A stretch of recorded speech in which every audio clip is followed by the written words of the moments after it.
Na namang nakaka-amaze na video ang ating pag-uusapan sa araw na ito.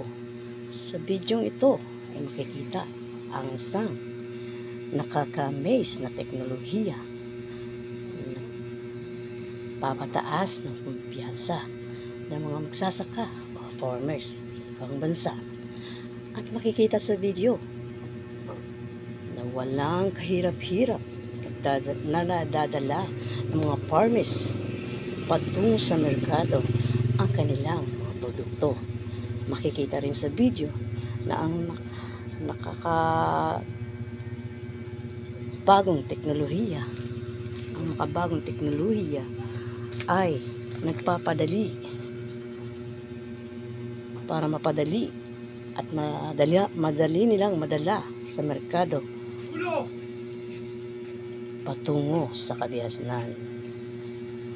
Kung tawagin ang bagong teknolohiyang ito ay monorail.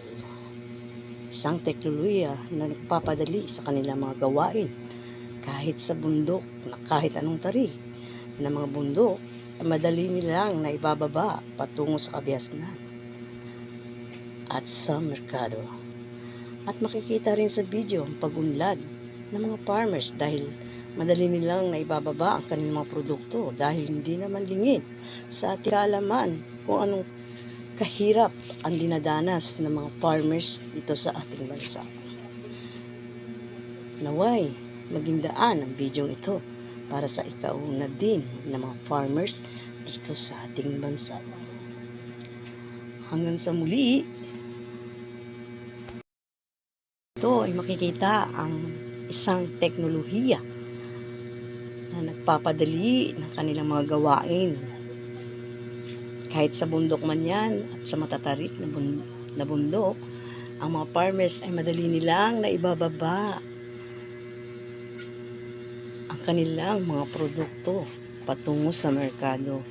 At ang bagong teknolohiyang ito ay tinawag na monorail.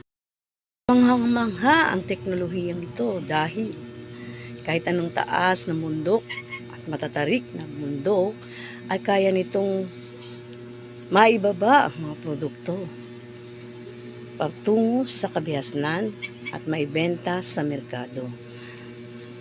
Diba? Nakaka-amaze ang teknolohiyang ito. Hanggang sa muli, paalam. Maraming salamat sa inyong panunood. Please follow, like, and share para sa marami pang video na i-upload ko. Hanggang sa muli.